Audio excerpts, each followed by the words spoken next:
Okay, चलिए। Okay, so now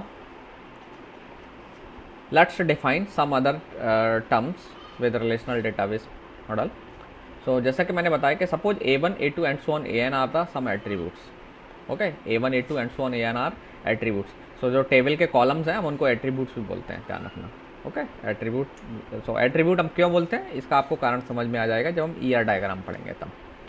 okay, so A1 A2 and so on are the set of our attributes.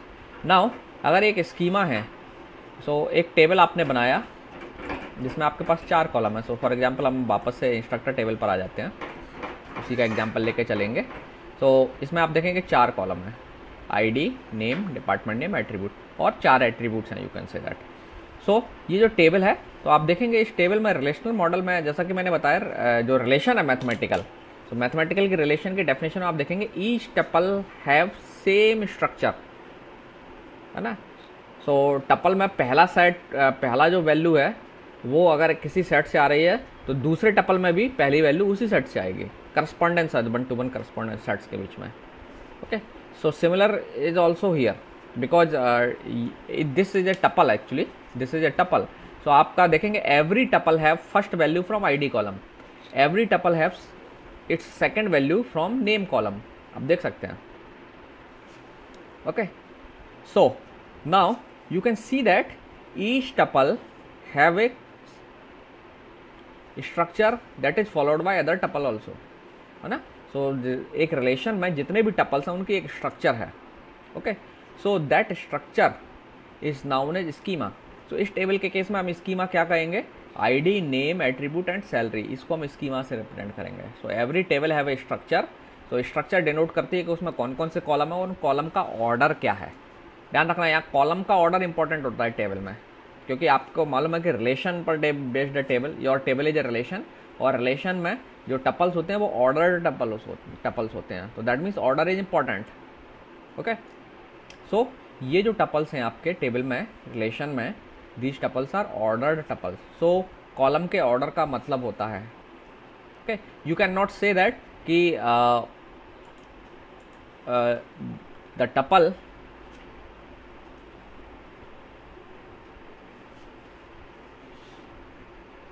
Srinivas, let's say department CS है and salary 50,000 है। एक tuple ये है,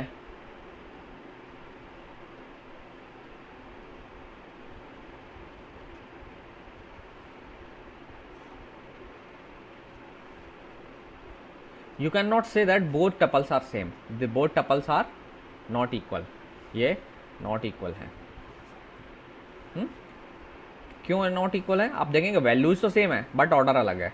तो both tuple are not equal, this is as per the definition of relation. Okay, so table में columns के order का importance होता है, लेकिन एक चीज़ आपको आप में यहाँ ध्यान देने की जरूरत है कि अगर एक टेबल में आप इन रोज का ऑर्डर बदल दें, so that rows order does not matter. So tuple का ऑर्डर मैटर नहीं करता है, क्योंकि your relation is a set. Okay, your relation is a set, so order of the columns, sorry, order of the rows doesn't matter। ठीक है, सो आप इन रोज को आपस में रीशफल भी कर देंगे तब भी आपका टेबल नहीं चेंज होगा, रिलेशन चेंज नहीं होगा। क्यों नहीं होगा, क्योंकि your relation is a set, और सेट में जो आइटम्स हैं उनके ऑर्डर का कोई मतलब नहीं होता है। For example S equal to, if I write 1 2 3 4, ऐसे एक सेट है, एंड मैं इसको अगर एक इसी सेट को ऐसे राइट कर दूं 2 3 1 4 and I say this is S dash, then you can claim that, और you can say that S and S dash both are equal. Why, because sets के अंदर जो वैल्यूज हैं उनके ऑर्डर का कोई मतलब नहीं होता है। तो सिमिलरली आपका रिलेशन क्या है, एक टपल्स का सेट है, तो टपल्स के ऑर्डर बदलने से रिलेशन का कंटेंट, रिलेशन नहीं चेंज होता है, relation will be same. Okay, so relation में आपके दो चीज़ें हो गई, एक तो हो गया स्ट्रक्चर रिलेशन की, जिसे हम बोलते हैं relation schema. Okay, so relation schema means structure of the relation. So structure से मेरा मतलब है कौन कौन से कॉलम्स हैं और उनका क्या ऑर्डर है, एंड इवन उनका डेटा टाइप क्या है, that will be called jointly schema. तो स्कीमा का मतलब हो गया एक टेबल की जो स्ट्रक्चर है या ऑर्गेनाइजेशन है वो क्या है। तो ऑर्गेनाइजेशन से मेरा मतलब है कि उसमें कॉलम्स कौन कौन से हैं, उन कॉलम्स का डेटा टाइप क्या है और उन कॉलम का ऑर्डर क्या है। So all this is called schema. So simple term में हम उसे बोल देते हैं schema means structure of a table. Okay,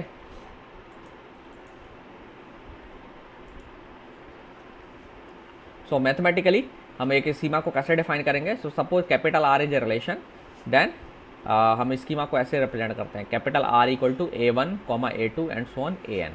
सो अगर हम इंस्ट्रक्टर टेबल का स्कीमा दिखाने की कोशिश करें, सो लेट्स से इंस्ट्रक्टर टेबल का नाम इंस्ट्रक्टर ही है, हम टेबल का नाम लेके चल रहे हैं इंस्ट्रक्टर, तो we can write this tables schema like that, instructor equal to ID name department name and salary. तो स्कीमा में हम एक्चुअली कॉलम्स कौन कौन हैं और उनका ऑर्डर क्या है ये बताते हैं। Okay, so this is the schema of instructor table. Now so here it is written actually. Now ये मैथमेटिकली है, हम कल इस पर डिस्कस कर चुके हैं। आपका जो रिलेशन है ये this is a relation, so you can write this instructor equal to D1 cross D2 and so on DN, क्योंकि ये जो इंस्ट्रक्टर में जो एलिमेंट्स होते हैं वो इनके कार्टेशियन प्रोडक्ट का मेंबर्स होते हैं। So we have already discussed this in previous class. Okay, now एक और डेफिनेशन आती है रिलेशन इंस्टांस। रिलेशन, सो दो डेफिनेशन हो गई, relation schema and relation instance. ये दोनों को हम साथ पढ़ते हैं या साथ ही डिस्कस करते हैं, तब आपको दोनों का डिफरेंस क्लियर होगा। Relation schema and relation instance.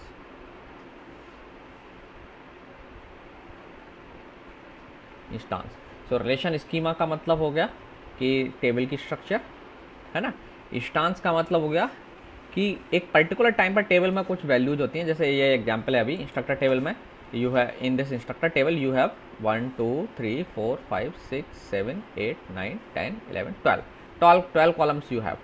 So current जो स्ट्रक्चर में जो स्कीमा है टेबल में जो डेटा है, that data and you can say that overall snapshot of at particular time of a table is called instance of the table. So our current instance में आप देखेंगे you have 12 records।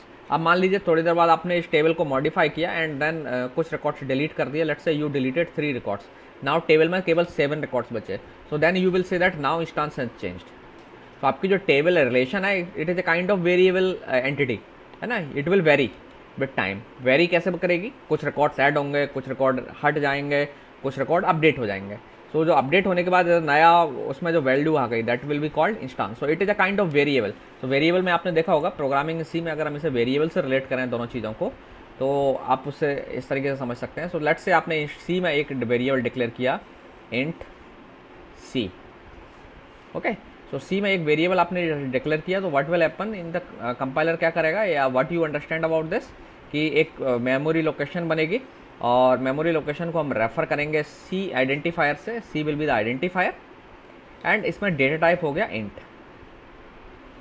सो ये हो गई schema कि ये एक वेरिएबल है, ये that means this memory there is a memory location that is referred by the identifier C and it can store the value of type integer. Now जब आप प्रोग्राम में वर्क करते हैं then sometimes you store a variable, you store some value as per the data type। so आपने 10 store कर दिया, so it is 10। थोड़ी देर बाद आगे जाके आपने let's say you do like that c equal to 2 into let's say another variable b जो कि जिसकी वैल्यू 50 थी, तो आपका वैल्यू हो गई 100 है ना। तो आप देखेंगे पहले c में 10 था, अब सी में 100 हो गया, सो दैट मीन्स सी का इंस्टांस बदल गया। C have now representing different thing, पहले कुछ और वैल्यू को वो रिप्रेजेंट कर रहा था, नाउ कुछ और वैल्यू को रिप्रेजेंट कर रहा था, सो दैट मीन्स आपका जो वेरिएबल है उसका इंस्टांस बदल गया। हम कहते हैं वेरिएबल का इंस्टांस बदल गया। तो सिमिलरली जो टेबल है, तो टेबल में आपके पास एक स्ट्रक्चर है, सो जो स्ट्रक्चर है that is called schema. So you have a table like ID table है आपकी, इंस्ट्रक्टर टेबल है, इसमें आईडी कॉलम है, देन नेम कॉलम है, देन डिपार्टमेंट नेम कॉलम है, ठीक है, एंड देन सैलरी कॉलम है। ओके, तो ये तो हो गया इसका स्ट्रक्चर, जैसे ये वेरिएबल की स्ट्रक्चर थी, है ना, इसमें एक आईडी वैल्यू आएगी, दूसरे नंबर पर नेम्स आएंगे, जो भी टपल आएगा उसमें, तीसरे नंबर डिपार्टमेंट नेम होगा, चौथे नंबर पर सैलरी होगी। तो ये तो ऑर्गेनाइजेशनल स्ट्रक्चर होगी, दैट इज कॉल्ड स्कीमा। लेकिन आप देखेंगे इसमें कभी आप स्टोर करेंगे let's say ID equal to 10101, name X, department name let's say CS, salary let's say 40,000, है ना, एंड एक और record. So this is one instance. थोड़ी देर बाद आपने और रिकॉर्ड इंस्टॉल इसमें एक और सेव कर दिया, 101, 201, इंस्ट्रक्टर का नाम Y, डिपार्टमेंट नेम लेट्स से physics PHY, and salary let's से 50,000। नाउ आप देखेंगे अब कंटेंट बदल गया टेबल का, so that means we will say that instance has changed. So instance represents the current snapshot of the table. Snapshot से मतलब मेरा है कि उसमें जो कंटेंट्स मिला करके हैं, जो ओवरऑल कंटेंट्स को हम एक अगर एक पर्टिकुलर पॉइंट पर एक व्यू करें तो that view is called instance. Okay, so obviously we say that relation schema of table will not change frequently, but instance will change very frequently। Instance क्यों चेंज होगा? क्योंकि टेबल में आप कोई भी अपडेट करते हैं, एक नया रिकॉर्ड ऐड कर लिया, आप कहेंगे अब इंस्टांस बदल गया, कंटेंट हैव बीन चेंज, ठीक है। देन कुछ रिकॉर्ड डिलीट कर दिया तो इंस्टांस आपका चेंज हो जाएगा। So instance will vary from time to time, जैसे वेरिएबल का कंटेंट बदलता है ऐसे टेबल का इंस्टांस भी बदलेगा। ओके, लेकिन स्कीमा नहीं बदलेगी। Schema will remain fix until database administrator और database designer changes the schema, ठीक है। वो स्कीमा बहुत फ्रीक्वेंटली चेंज नहीं होती है, रेयरली चेंज होती है, एंड मेजॉरिटी ऑफ केसेस में अगर आपने डिज़ाइन डेटाबेस का ठीक से बनाया है तो आप जनरली टेबल की स्कीमा को नहीं बदलते हैं, वैसे ही रहती है। हालांकि इंस्टांस एवरी अपडेशन के बाद बदलता है, चाहे इंसर्शन करिए, चाहे डिलीशन करिए, अपडेट करिए। So moment by moment, time to time instance आपका चेंज होता रहेगा। So this is the definition of instance. So I hope आपको इंस्टांस और स्कीमा में डिफरेंस क्लियर हो गया होगा।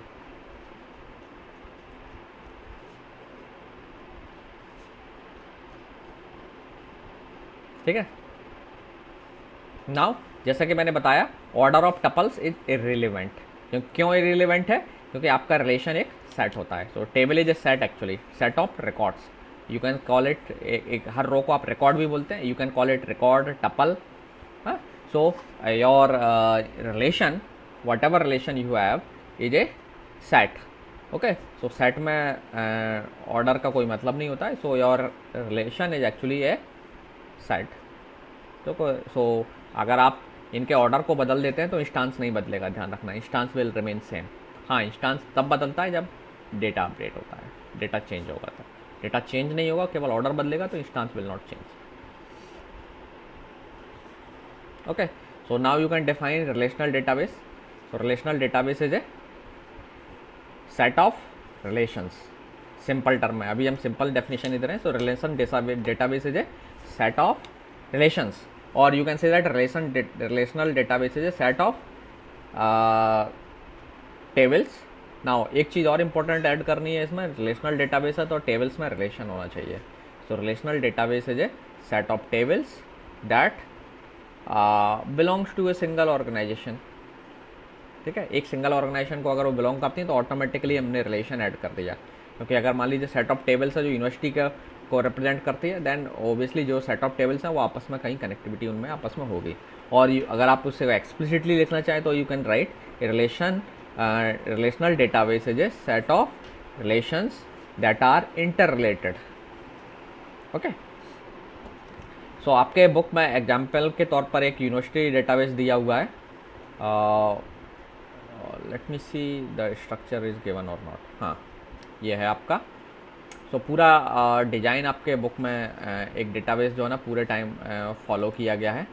सो this database we will follow while studying database. इस सब्जेक्ट में, पूरे सब्जेक्ट में, क्योंकि this is our textbook, so we will follow this university database. So let me explain some tables. मैं बहुत डिटेल में आपको एक्सप्लेन नहीं करूँगा, but I will explain it in brief so that you will be able to connect with the further chapters that are given in this book। okay, so सबसे पहले अगर हम बात करें तो अब where is structure table, you have seen this table। सो ये जो डेटाबेस इस आपके बुक में लिया गया है, जिसके बेस पर आपके चैप्टर्स प्रेजेंट किए गए हैं फर्दर, तो उसमें एक इंस्ट्रक्टर नाम से टेबल है। हम कई बार इस टेबल के बारे में बात करेंगे। तो मैं आपको सजेस्ट करूँगा कि आप ये जो टेबल है इसे अपने पास एक पेज में प्रिंट आउट लेकर के रख लें, या आप एक अपने एक पेज में लेकर के ड्रॉ कर लें, सो दैट और ये इजीली एक्सेसिबल जब भी आप क्लास करें तो इस टेबल को जब आगे हम रिलेशनल अलजेब्रा डिस्कस करेंगे या एसक्यूएल डिस्कस करेंगे तो आप इस टेबल को आसानी से रेफर कर पाओ, इनमें स्ट्रक्चर्स देख पाओ। या तो आप इसको रिमेंबर कर लीजिए पूरा कि यूनिवर्सिटी डेटाबेस की स्ट्रक्चर क्या है, जो कि थोड़ा सा डिफिकल्ट है। So it will be better कि आप या तो इस पेज का प्रिंट आउट ले लें या फिर आप इसे ड्रॉ कर लें, जो आपको उचित लगे कर सकते हैं। So let me come back to this database structure. तो इंस्ट्रक्टर टेबल में 4 कॉलम है, ID, name, department name and salary. Okay, data type इनमें नहीं, यहाँ पर शो नहीं किए गए हैं क्योंकि ये जो डायग्राम है इसमें डेटा टाइप शो करने के लिए ऑप्शन नहीं होता है। देन दूसरी टेबल आप देखेंगे इसमें डिपार्टमेंट है। सो डिपार्टमेंट टेबल में कॉलम्स हैं, department name, then building and budget. Okay, so हर डिपार्टमेंट का एक बजट होता है, so that's why budget is there. And हर डिपार्टमेंट की बिल्डिंग का नाम होता है, किसी न किसी बिल्डिंग में रन करता है वो, तो वो बिल्डिंग का नाम है। And department name, so name is there. Now ये जो बीच में ये लाइन अंडरलाइन क्यों है और ये सब क्या है, ये एक्चुअली ये कीज हैं। हम कीज का कॉन्सेप्ट अभी थोड़ी देर बाद पढ़ेंगे, so that you will be able to know. Now आप देख सकते हैं यहाँ से एक एरो गया हुआ है, सो इसका मतलब क्या है, ये दोनों टेबल आपस में रिलेटेड हैं। आप देख भी सकते हैं दोनों टेबल में एक कॉलम कॉमन है, यहाँ डिपार्टमेंट नेम है, यहाँ भी डिपार्टमेंट नेम है। So both tables are related. Now similarly there is one more table, advisor. So advisor table information store करती है कि कौन सी इंस्ट्रक्टर जो है किस स्टूडेंट को एडवाइस कर रहा है। डिपार्टमेंट टेबल में यूनिवर्सिटी के सारे डिपार्टमेंट्स की इन्फॉर्मेशन है। That means every department, her department के बारे में जानकारी है कि उस डिपार्टमेंट का नाम क्या है और उसकी वो किस बिल्डिंग में रन कर रहा है और उसमें उस डिपार्टमेंट का बजट कितना है। सिमिलरली इस टेबल में जितने भी यूनिवर्सिटी में इंस्ट्रक्टर्स हैं उनकी डेटा है, तो 4 कॉलम रखे गए हैं। इंस्ट्रक्टर की आईडी, उसका नाम क्या है, उसका किस डिपार्टमेंट को वो बिलोंग करता है और उसकी क्या सैलरी है। एडवाइजर रिलेशन बताता है कि इंस्ट्रक्टर किस स्टूडेंट को एडवाइस कर रहा है। सो ये एडवाइजिंग जो टास्क हो रहा है यूनिवर्सिटी में, या जो जब रिसर्च स्कॉलर्स किसी इंस्ट्रक्टर के साथ होते हैं तो वो उनके रिलेशन को ये रिफ्लेक्ट कर रही है ये टेबल। ठीक है, तो स्टूडेंट आईडी क्या है और उसके करस्पॉन्डिंग आई का मतलब है इंस्ट्रक्टर आईडी। सो ये स्टूडेंट आईडी, ये इंस्ट्रक्टर आईडी। तो इसका मतलब हो गया, लेट्स से स्टूडेंट आईडी 1 है और इंस्ट्रक्टर आईडी है 10101। तो दैट मीन्स 101 वाला जो इंस्ट्रक्टर है that is guiding to this student with ID 1। So किस स्टूडेंट को कौन इंस्ट्रक्टर गाइड कर रहा है वो इस टेबल में इंफॉर्मेशन है। Okay, then there is a student table, क्योंकि यूनिवर्सिटी है तो उसमें बहुत सारे स्टूडेंट्स होंगे, तो स्टूडेंट की इन्फॉर्मेशन स्टूडेंट टेबल में रखी गई है। तो 4 एट्रीब्यूट्स इसमें रिकॉर्डेड हैं स्टूडेंट के। ID, that means every student is given a ID, so वो आईडी है। दैन स्टूडेंट का नाम, स्टूडेंट किस डिपार्टमेंट को वो बिलोंग कर रहा है स्टूडेंट, क्योंकि जो भी स्टूडेंट जिस डिपार्टमेंट का कोर्स करता है वो उसे उसका मेंबर माना जाता है। तो स्टूडेंट किस डिपार्टमेंट को बिलोंग कर रहा है, एंड देन उसने कितने टोटल क्रेडिट लिए हुए हैं, जो प्रोग्राम लिया है उसके टोटल क्रेडिट कितने हैं। ओके, या उसने कितने क्रेडिट अर्न कर लिए हैं। तो ये होगा स्टूडेंट इन्फॉर्मेशन। देन आप देख सकते हैं स्टूडेंट का डिपार्टमेंट से कनेक्शन है, इसलिए ये यहाँ से रो जुड़ी हुई है। स्टूडेंट और एडवाइजर टेबल का कनेक्शन होगा क्योंकि इसमें स्टूडेंट को कौन एडवाइज कर रहा है या किस स्टूडेंट का क्या एडवाइजर है वो इन्फॉर्मेशन यहाँ है। So that's why there is a connection. Okay, then there is one more table that is course.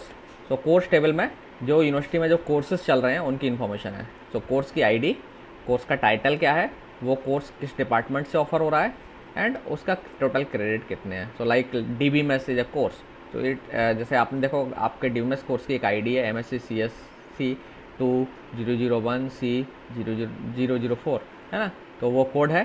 Then title, total, so course का टाइटल क्या हो गया, database management system. Department name, किस डिपार्टमेंट का कोर्स है ये, दैट्स कंप्यूटर साइंस डिपार्टमेंट का course है। एंड उसका क्रेडिट कितने, 4 क्रेडिट है। सो कोर्स, इसी तरीके से कोर्स की इन्फॉर्मेशन जो भी यूनिवर्सिटी में कोर्स रन कर रहे हैं किसी प्रोग्राम के अंडर में, उन कोर्सेज की इन्फॉर्मेशन यहाँ है। Then there is another relation that is teaches relation. So teaches relation बताता है कि स्टूडेंट ने कौन सा कोर्स लिया है। तो कोर्स और सेक्शन में कनेक्शन है और सेक्शन से ही कोर्स के बारे में पता चलता है। सो स्टूडेंट ने कोई अगर कोर्स लिया है तो टेक्स्ट रिलेशन में इन्फॉर्मेशन है। सो टेक्स्ट रिलेशन में क्या क्या है, स्टूडेंट की आईडी है, उसने कौन सा कोर्स लिया है, सो कोर्स की आईडी है, देन किस सेक्शन में, क्योंकि मल्टीपल कई बार क्या होता है एक कोर्स में बहुत ज़्यादा स्टूडेंट हो जाते हैं तो सेक्शन बन जाते हैं, तो वो किस सेक्शन में स्टडी कर रहा है, कोर्स का सेक्शन होगा तो किस सेक्शन में पढ़ रहा है, मतलब सेक्शन ए है या बी है। लेट्स से मान लीजिए अगर मेरे पास DBMS में मैं अपनी सारी यूनिवर्सिटी के लिए ये कोर्स सपोज ओपन कर देता हूँ, तो maybe I might have more than 40 student, तो मुझे 2 सेक्शन बनाना पड़ेंगे, एंड देन कि कौन सा स्टूडेंट किस सेक्शन में है वो इन्फॉर्मेशन सेक्शन आईडी से पता चल जाएगी। आपने स्कूल्स में भी ये सिस्टम देखा होगा। देन सेमेस्टर, किस सेमेस्टर में वो कोर्स चल रहा है, मतलब स्टूडेंट ने किस सेमेस्टर में कोर्स लिया है, सेकंड में, थर्ड में, फोर्थ में, समथिंग लाइक दैट, किस ईयर में लिया है और उस कोर्स में उसको ग्रेड क्या मिला है, ये इन्फॉर्मेशन यहाँ होगी। देन सेक्शन की इन्फॉर्मेशन में क्या होगी, सेक्शन में कोर्स आईडी, कौन सा सेक्शन है उसकी आईडी, देन किस सेमेस्टर में वो सेक्शन चल रहा है, ईयर कौन सी है, सेमेस्टर और ईयर, देन किस बिल्डिंग में वो रन कर रहा है, रूम नंबर क्या है कोर्स का, ओके वो सेक्शन जो चल रहा है। So every section have a fix room number. Section A की क्लास लेट से 219 319 में हो रही है और सेक्शन बी की क्लास 310 में होती है, so whatever is that room number. Then time slot ID, तो ये जो सिस्टम यहाँ का दिखाया गया है, सो यूनिवर्सिटी सिस्टम में यहाँ पे वो जो टाइम स्लॉट देते हैं उसको एक यूनिक आईडी दी हुई है, so that ID is there, ठीक है। सो वो किस टाइम स्लॉट में रन करता है। Now time slot ID table में है कि टाइम स्लॉट की आईडी क्या है, वो किस डे का स्लॉट है, स्टार्ट टाइम क्या है उसका स्लॉट का। सो लेट से ये टाइम स्लॉट आईडी 1 है और वो केवल मंडे को चलता है, मंडे को 2 से 3 चलता है, तो टाइम स्लॉट आईडी 1 हो गई, डे हो गया मंडे, उसका स्टार्ट टाइम 2 हो गया और एंड टाइम 3 PM हो गया, 2 PM 3 PM, एंड तो इस तरीके से टाइम स्लॉट्स का कॉन्सेप्ट इस बुक में लिया गया है। देन क्लासरूम, ऑब्वियसली कोर्स है तो किसी क्लासरूम में चल रहा होगा या सेक्शन है किसी क्लासरूम में एग्जीक्यूट होगा वो, तो क्लासरूम में क्या क्या इन्फॉर्मेशन होगी, वो क्लासरूम किस बिल्डिंग में है, उसका रूम नंबर क्या है एंड उसकी कैपेसिटी कितनी है, तो ये क्लासरूम टेबल में इन्फॉर्मेशन है रूम्स के बारे में, okay.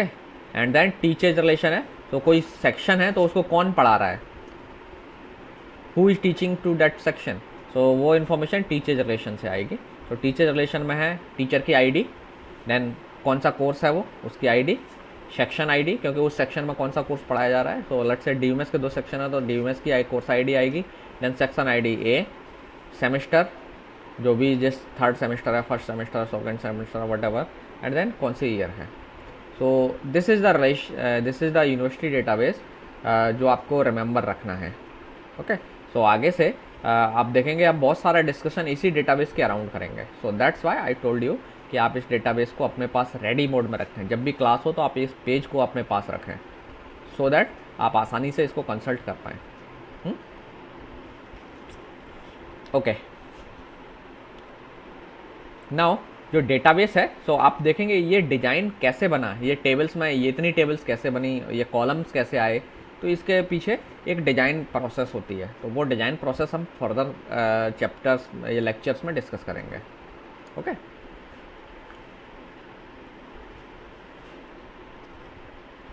Now let's come to the concept of keys.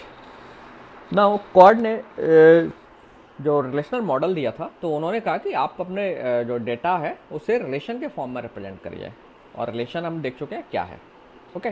Now उसके बाद फर्दर उन्होंने अब कहा कि केवल मॉडल बनाने देने से काम नहीं चलने वाला है। जब हम एक डेटाबेस मॉडल की बात करते हैं तो मॉडल का मतलब होता है कि कोई भी डेटा मॉडल हो, तो मॉडल का मतलब होता है पहले आप डेटा को रिप्रेजेंट कैसे कर रहे हैं, how you are representing and storing the data. So database model defines what is the organisation of the data, data को कैसे ऑर्गेनाइज करेंगे, एंड देन ऑर्गेनाइजेशन के बाद उस ऑर्गेनाइजेशन को कैसे इंटरप्रेट करेंगे। So data model explains what is the data that you are going to handle, and then how you are going to represent that data, and then how you are interpreting that data, okay. So relational model है, तो relational model में हमने देखा कि हमें data को represent कैसे करना है। ऑर्गेनाइजेशन अभी हमने नहीं डिस्कस किया है, ऑर्गेनाइजेशन पर हम बाद में आएंगे जब ER डायग्राम पढ़ेंगे कि ये ऑर्गेनाइजेशन हम कैसे डिसाइड करेंगे कि इंस्ट्रक्टर टेबल में 4 कॉल एट्रीब्यूट्स होंगे, ID, name, department name, salary, ये 4 ही क्यों हैं, तो ये ऑर्गेनाइजेशन की वजह से आया है। So we will see that later कि ऑर्गेनाइजेशन कैसे तय होगा। लेकिन जो भी डेटा मॉडल्स होते हैं, रिलेशनल मॉडल इज ऑल्सो है डेटा मॉडल एक्चुअली। सो डेटा मॉडल का मतलब होता है कि एक मॉडल या फ्रेमवर्क जो आपको जो आपको हेल्प करता है डेटा को रिप्रेजेंट करने में, ऑर्गेनाइज करने में, एंड इंटरप्रेट करने में एंड उसे फिर फर्दर कन्वीनियंटली एक्सेस करने के लिए एक आपको स्ट्रक्चर या एक एक मेथड या मैकेनिज्म ऑफर करता है। ओके, सो अभी तक हमने डेटा के केवल एक तरीके से स्ट्रक्चर की बात की कि हम डेटा को जो लॉजिकल स्ट्रक्चर कैसे होगा, कौन सी टेबल्स होंगी और कौन कौन से उसमें कॉलम्स होंगे, ये आ जाएगा जब तब अगली पॉइंट आता है कि हम उस डेटा को रिट्रीव कैसे करेंगे, ज़रूरत पड़ने पर उस डेटा को क्वेरी भी करेंगे, क्योंकि डेटाबेस का जो मेन पर्पज़ है, इंपॉर्टेंट जो सबसे इंपॉर्टेंट पर्पज़ है वो है efficient retrieval of the data as per our need. जब जैसे जैसे नीड अराइज होगी हम डेटा को एफिशिएंट, वो नीड को हम फुलफिल करते हुए बहुत एफिशिएंटली डेटा को रिट्रीव कर लें, कन्वीनियंटली रिट्रीव कर लें। So efficient and convenient retrieval of the data is very important, ये याद रखना है। ओके, सो कोई भी ऑर्गेनाइजेशन या कोई भी डेटा बेस का जो मॉडल है आप लेके चल रहे हैं, वो उसका सबसे इम्पोर्टेंट पॉइंट यही है कि डेटाबेस का जो एक्सेस है या ये कहिए जो आपका जो रिट्रीवल है इन्फॉर्मेशन का, वो बहुत ही कन्वीनियंट एंड एफिशिएंट होना चाहिए। I am using two words, convenient and efficient. So efficient का मतलब आप सब लोग समझते हैं कि उसमें टाइम नहीं लगना चाहिए, so efficiency is related to time. दूसरा कन्वीनियंट, कन्वीनियंट का मतलब है कि आपको बहुत कॉम्प्लेक्सिटी से डील नहीं करना चाहिए। दैट से आपको रिट्रीव करने के लिए सिंपली आप बता दें कि आपको क्या चाहिए, तो वो बताने का तरीका क्या होगा, how you will represent what you want, तो वो बहुत आसान मैकेनिज्म होना चाहिए। सो दोनों चीज़ें रिक्वायर्ड है, एफिशिएंसी भी एंड कन्वीनियंस। सो अगर एक डेटा मॉडल दोनों चीज़ों को आपको बहुत अच्छा, एक अच्छा ट्रेड ऑफ आपको दे रहा है, then that data model is more better.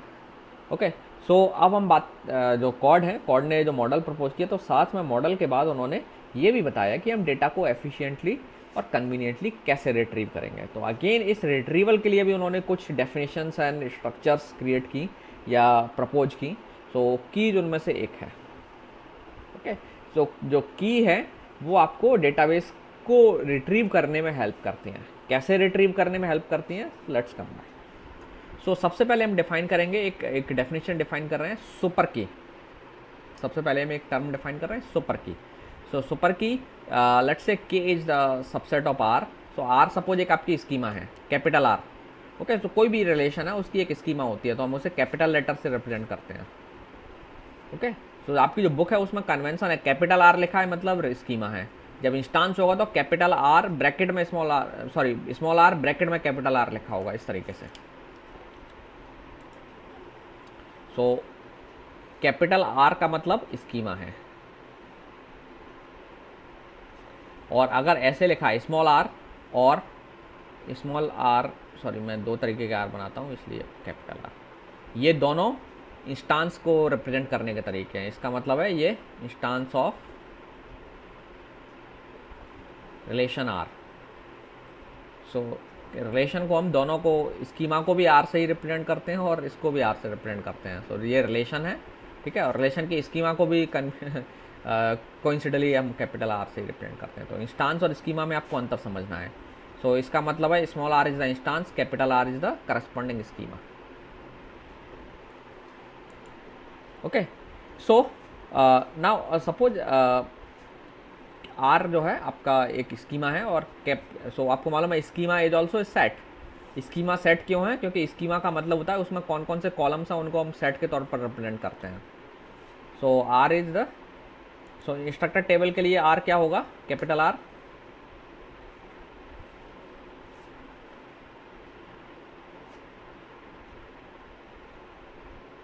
ठीक है, ध्यान रखना है, लेकिन स्कीमा में ऑर्डर इंपॉर्टेंट है। मैं इसे सेट के तौर पर लिख रहा हूँ, बट दिस ये एक्चुअली यहाँ पर ऑर्डर इंपॉर्टेंट है, ठीक है, डिपार्टमेंट नेम। सो इसलिए आप you can not say this is exactly the set, but I am representing it as a set, name and sal के। Okay, so now so let's say K is some subset of R. So K का मतलब यहाँ पर क्या हो गया, आप इसका कोई भी एट्रीब्यूट का सबसेट ले सकते हैं। सो आपके पास ये 4 एट्रीब्यूट्स हैं, इन 4 एट्रीब्यूट्स के आप कई सारे सबसेट बना सकते हैं। अकेला एक सबसेट तो फाई हो जाएगा इसका, इस सेट का। Let's say let's represent is R dash. So phi subset of this R dash, ID is subset of this R dash. तो आप ऐसे कोई कितने भी इसके सबसेट्स बना लीजिए। तो आप जानते हैं कि इस एलिमेंट के कितने सबसेट पॉसिबल हैं, 2 की पावर n, है ना, 2 की पावर 4 16 सबसेट पॉसिबल होंगे इंक्लूडिंग 5। सो k क्या है, इनका कोई सबसेट है। सो k का मतलब सीधा सीधा एक्चुअली ये है कि जो आपकी स्कीमा है या जो टेबल है उसमें 4 कॉलम्स हैं सपोज, तो k में भी सिंगल कॉलम और may be 2 columns, may be a combination of 3 column आपने निकाल लिया, तो that will be k। Okay, so now ये जो k है that means a subset of columns from a table will be called super key if it allows you to uniquely identify each of the record in the table. Now let me repeat again. So super key, let's say k एक अब मैंने subset निकाल लिया, so इस k को हम super की बोलेंगे अगर k is called super key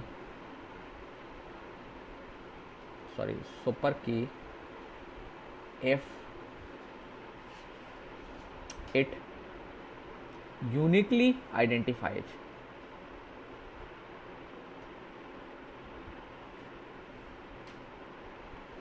each of the record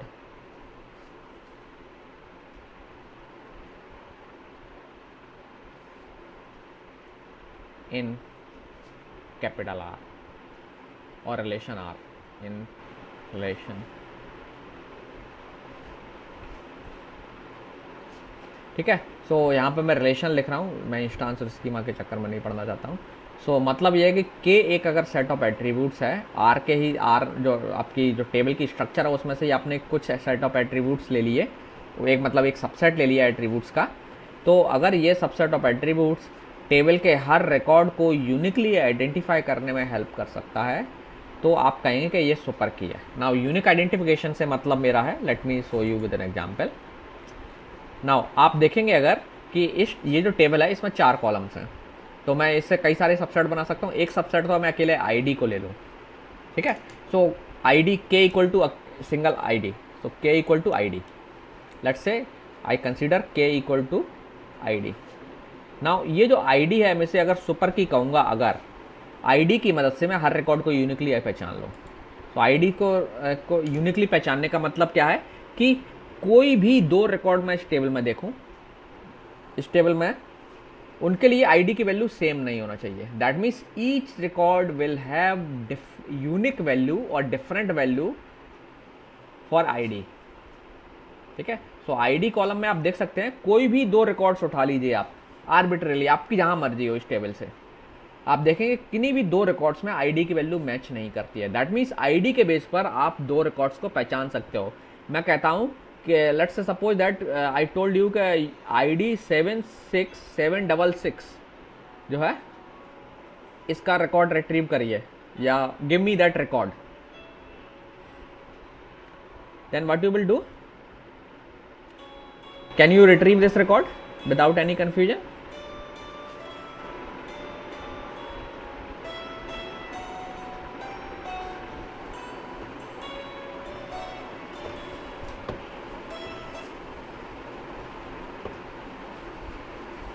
Hello, are you able to listen me?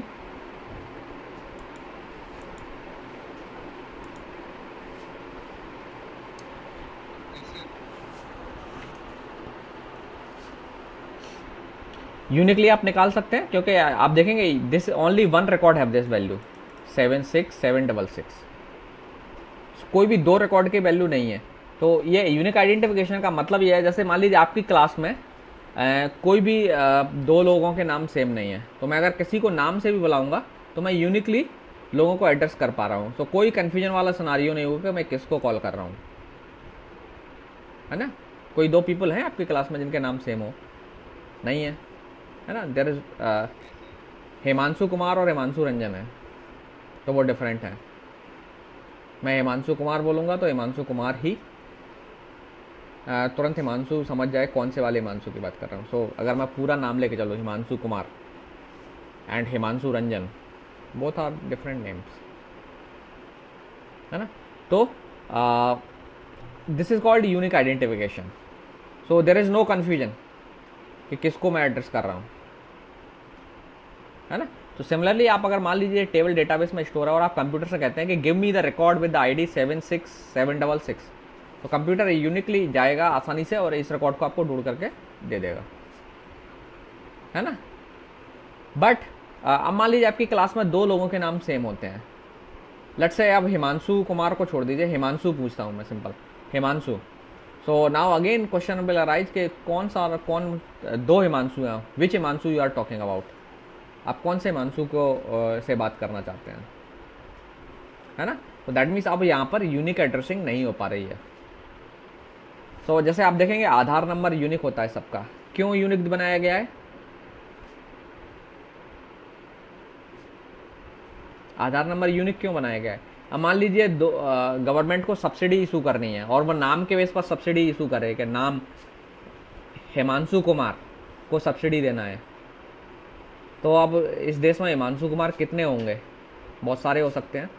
तो अब किस वाले हिमांशु कुमार को सब्सिडी देना है? लेट्स से प्राइम मिनिस्टर ने, आप प्राइम मिनिस्टर के ऑफिस में काम करते हैं और प्राइम मिनिस्टर ने कहा send this subsidy to Himanshu Kumar.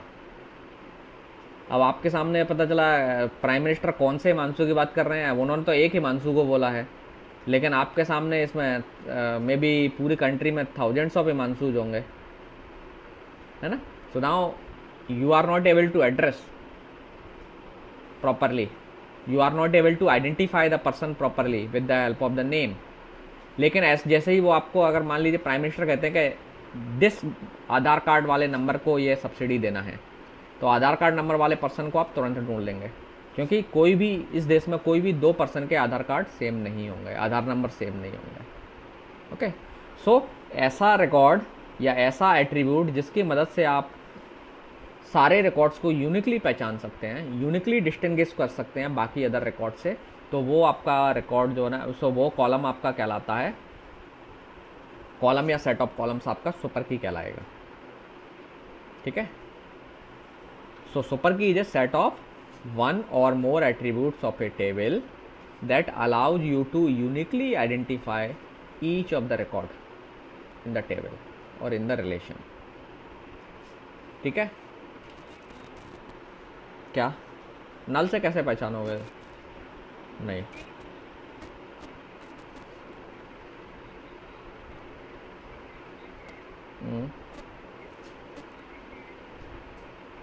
नहीं, नल को कैसे सुपर की मानेंगे?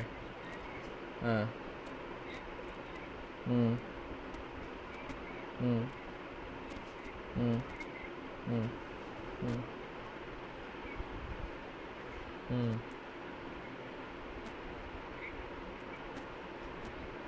नहीं, नहीं मान सकते। कहाँ लिखा होता है? सुपर की कैन नॉट बी नल, ये ध्यान रखना है आपको। सुपर की कैन नॉट बी नल, क्योंकि अभी बताएंगे। ठीक है, सुपर की कैन नॉट बी नल, हाँ नॉट नल होता है। ठीक है, आपकी लेट मी डिफाइन, आपकी डेफिनेशन क्लियर नहीं है इसलिए आपको ये कन्फ्यूजन हो रहा है। ओके, सो पहले सुपर की का कॉन्सेप्ट ठीक है ना, सुपर की तो आप समझ गए ना कि एक ऐसा एट्रीब्यूट और सेट ऑफ एट्रीब्यूट्स एक टेबल का, तो that allows you to uniquely identify each of the record. तो जैसे अगर आप देखें इसमें आईडी कॉलम जो है सुपर की है ना, आईडी कॉलम इस टेबल में सुपर की है, तो आप आईडी को से बेस पर सारे कॉलम्स, सारे रिकॉर्ड्स को यूनिकली आइडेंटिफाई कर सकते हैं। नाउ एक चीज़ और याद रखना है, सुपर की जो होता है एट्रीब्यूट वो केवल इंस्टांस पर नहीं, हर इंस्टांस पर यूनिक होना चाहिए। सो ऐसा नहीं कि अभी इस इंस्टांस में तो जो ना यूनिक आइडेंटिफिकेशन मिल रही है लेकिन किसी दूसरे इंस्टांस में नहीं मिल रही हो। फॉर एग्जांपल यहाँ देखें अगर आप, तो कोई भी 2 पर्सन के नाम आई थिंक सेम नहीं है ना, देयर आर नो 2 पर्सन्स जिनके नाम सेम हो। सो दैट मीन्स इस इंस्टांस पर आप देखेंगे तो name is also a super की, लेकिन जनरली आपको मालूम है कि नेम जो है ना सुपर की नहीं होता, क्योंकि 2 फैकल्टी के नाम सेम हो सकते हैं, है ना। किम नाम के 2 पर्सन हो सकते हैं यूनिवर्सिटी में, या let's say Srinivasan can be 2 persons. So ID super की वही, सुपर की कॉलम वही होता है जो ऑल पॉसिबल इंस्टांस पर भी यूनिक आइडेंटिफिकेशन दे। तो जनरली टेबल्स में ऐसे एट्रीब्यूट्स होते हैं, तो या तो वह अकेला एट्रीब्यूट होगा, नहीं तो वो जॉइंटली मिला करके बनाना पड़ता है। So super key is set of one or more attributes that allow you to uniquely identify each of the record. ठीक है, ये तो हो गई सुपर की बात। नाउ अगर आप देखेंगे तो लेट्स कम बैक कि आईडी इस टेबल में सुपर की है। सो मैं के को अगर आईडी लेता हूँ, K equal to ID, so this is a super key. ये जो सुपर की डेफिनेशन है उस पर ये खरा उतरता है। लेकिन अगर मैं के की वैल्यू ये ले लेता हूँ आईडी कॉमन नेम, ये भी सुपर की है। क्यों? क्योंकि आईडी और नेम दोनों को भी मैं बताऊं साथ में, तब भी मैं हर रिकॉर्ड को यूनिकली एड्रेस कर सकता हूं, यूनिकली पहचान सकता हूं। कोई भी दो रिकॉर्ड के लिए आईडी और नेम का कॉम्बिनेशन सेम नहीं होगा। क्यों नहीं होगा? क्योंकि आईडी ही डिफरेंट है ना। तो आप देख रहे हैं ये जो एट कॉलम ये है, लेट्स रेफर इट K1। तो K1 इज द सुपर की। बट नाउ अब आगे आते हैं हम डेफिनेशन में कैंडिडेट की पर। एक और डेफिनेशन है कैंडिडेट की। कैंडिडेट की डेफिनेशन है it is a minimal super की। ए minimal super key is called a minimal super key is called a candidate की।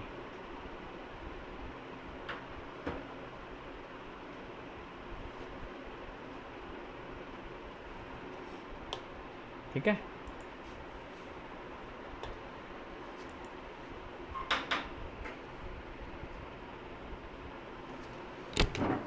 One minute.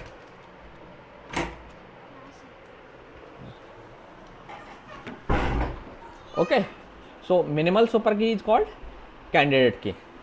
नाउ अब आप देखेंगे कि कैंडिडेट की और सुपर की में डिफरेंस आपको साफ समझ में आ रहा होगा। हम सुपर की बात कर रहे हैं, तो ऐसी सुपर की जो मिनिमल हो हम उसे कैंडिडेट की बोलते हैं। नाउ मिनिमल का मतलब क्या है कि मिनिमल का मीनिंग है a super key is called minimal, a super key is called minimal if it does not have any redundant attribute।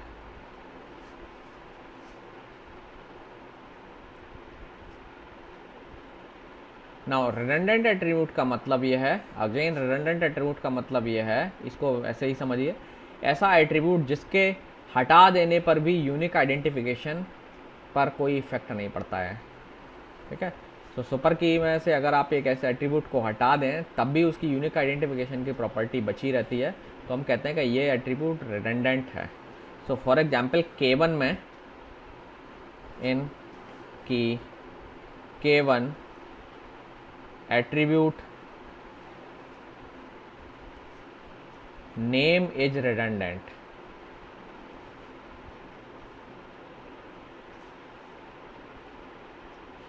Y? क्योंकि अगर आप देखें नेम को मैं निकाल भी दूंगा तो आईडी से यूनिक आइडेंटिफिकेशन की काम हो रहा है ना। सो कैंडिडेट की मिनिमल सुपर की होती है। तो ये दो की मैंने आपको यहां लिखी हुई है, तो इसमें से ये आईडी सुपर की भी है, कैंडिडेट की भी है। लेकिन ID plus name super key तो है, but it is not candidate key. So let me name them K and K dash. ठीक है, ये के एंड के डैश है। सो आप कह सकते हैं के इज द सुपर की एंड कैंडिडेट की बोथ।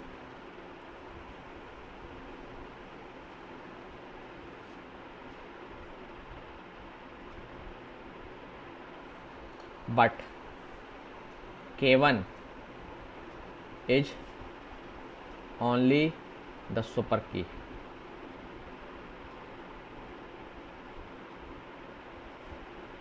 नॉट कैंडिडेट की। समझ गए होंगे क्यों नहीं है? क्योंकि इसमें एक एट्रीब्यूट ऐसा है जो रिडंडेंट है, जिसे हम हटा भी देंगे तो जो यूनिक आइडेंटिफिकेशन की प्रॉपर्टी है वो नहीं जाती है। ध्यान रखना है, की में यूनिक आइडेंटिफिकेशन की प्रॉपर्टी इंपॉर्टेंट होती है। तो सुपर की में यूनिक आइडेंटिफिकेशन की प्रॉपर्टी होती है, लेकिन नेसेसरी नहीं है कि उसमें मिनिमल वाली जो प्रॉपर्टी है वो हो। और मिनिमल से मतलब है रिडंडेंट एट्रीब्यूट ना हो। और रिडंडेंट एट्रीब्यूट का मतलब ये है कि ऐसा एट्रीब्यूट जिसके रहने न रहने से यूनिक आइडेंटिफिकेशन की प्रॉपर्टी पर कोई असर नहीं पड़ता है। तो अगर आईडी कॉमा नेम जो आप की ले रहे हो, इसमें नेम से कोई फ़र्क नहीं पड़ने वाला है, नेम निकाल दो तब भी जो आइडेंटिफिकेशन की प्रॉपर्टी है वो बनी रह रही है। ओके, सो ये डिफरेंस है आपका कैंडिडेट की में और सुपर की में। नाउ आगे अब आता है कि जब आप डेटाबेस डिजाइन करते हैं तो एक टेबल में मल्टीपल एक्चुअली सुपर की मिलती हैं आपको, और कैंडिडेट की भी मल्टीपल हो सकती हैं। ऑब्वियसली कैंडिडेट की मैक्सिमम सुपर की के बराबर हो सकती है, जनरली वो सुपर की आप कैंडिडेट की सुपर की से कम होती हैं। ठीक है, तो आपके पास हो सकता है कि किसी टेबल में मोर देन 1 कैंडिडेट कीज हो, लेकिन डेटाबेस डिजाइन करते समय आप क्या करते हो, कई कैंडिडेट कीज में से एक को अपने यूनिक आइडेंटिफिकेशन के लिए डेटाबेस के टाइम में सेलेक्ट कर लेते हो। ऑर्गेनाइजेशन में कैंडिडेट और जो आपकी की होती है वो जो की आप सेलेक्ट कर रहे हैं डिजाइन के टाइम पर, उसका बहुत इंपॉर्टेंट रोल होता है डेटाबेस के डिजाइन में भी, ओके, और रिट्रीवल में भी। तो वो जो की है, जो डेटाबेस डिजाइनर टेबल्स को डिजाइन करते समय सेलेक्ट मार्क कर देता है, वो कीज को हम बोलने लग जाते हैं प्राइमरी की। तो प्राइमरी की कैंडिडेट कीज में से एक को सेलेक्ट करते हो आप, मल्टीपल कैंडिडेट कीज हैं उसमें से एक को आप चूज कर लेते हो डेटाबेस डिजाइन के टाइम पर यूनिक आइडेंटिफिकेशन के लिए और डेटाबेस के ऑर्गेनाइजेशन के लिए भी। एक्चुअली उसी के बेस पर कई बार आप इंडेक्स डिफाइन करते हो। ओके, सो वो जो की आपने चुनी है कैंडिडेट की, वो आपकी प्राइमरी की कहलाने लग जाती है। ठीक है, ये 3 कीज होती हैं, बाकी और अल्टरनेट की, फॉरेन की और ये सब के कॉन्सेप्ट्स हैं। सो अब आप मान लीजिए एक टेबल में 4 सुपर की आपको मिली, K1, K2, K3, K4 मान लेते हैं ऐसे। अब मान लीजिए इनमें से 2 कैंडिडेट की थी या 3 थी, मान लीजिए K1, K2, K3 कैंडिडेट की थी, ये तो था आपकी सुपर की। ओके, एंड नाउ इनमें से suppose K1 and K2 and K3, suppose these were the candidate keys. इनमें से आपने सिलेक्शन किया और देखा कि लेट्स से K4 में कोई रिडंडेंट एट्रीब्यूट था, तो आपने इसे हटा दिया और आपने कहा कि ये जो है आपकी कैंडिडेट कीज हैं। ओके, नाउ आप तीनों कीज को डिजाइन में से कोई एक की को आपको सेलेक्ट करना है। सो लेट्स से आपने K2 को सेलेक्ट कर दिया, तो मैं यहाँ पे एक स्टार ड्रॉ कर देता हूँ। सो that means I have selected this की एज ए प्राइमरी की। सो लेट्स से selected by the designer, database designer,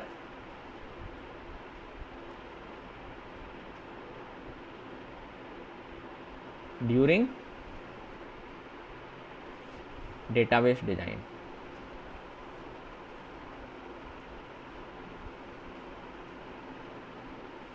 ठीक है, इसको उसने चुन लिया और now this K2 will become, now K2 will be called primary की। एंड समटाइम्स कुछ लोग इनको जो बची हुई की बचती हैं एंड उनको वो अल्टरनेट कीज बोलते हैं। एंड रिमेनिंग कैंडिडेट कीज, यहाँ पे कौन कौन है बची हुई, K1 and K3 are called alternate keys. ठीक है, अल्टरनेट कीज बहुत कम ऑथर्स डिफाइन करते हैं, तो ये बहुत ज़्यादा स्टैंडर्ड टर्म नहीं है, but you can call them alternate keys, क्योंकि ये एक और अल्टरनेट है। आपने K2 को चुना है, but you could have selected दिन आइवर K1 और K3 ऑल्सो।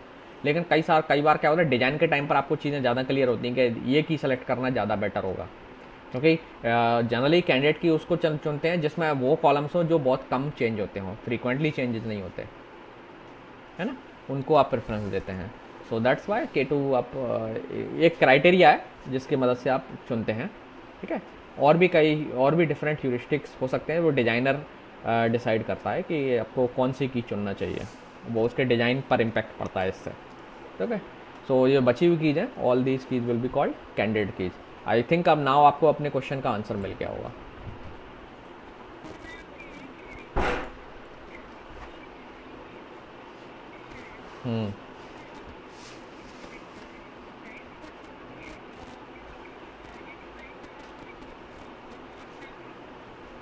हाँ, तो प्राइमरी की में तो नॉट नल होता ही। अरे तो किसी भी प्राइमरी की में कैंडिडेट की में नल अलाउड रहता है।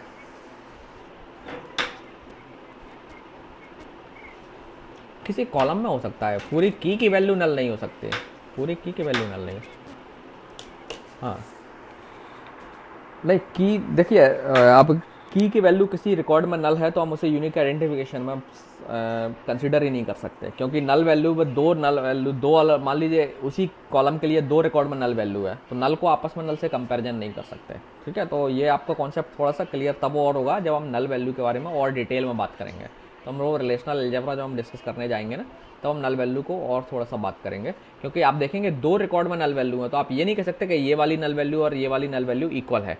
सो दो जगह मान लो आपको नल वैल्यू मिलती है, नल।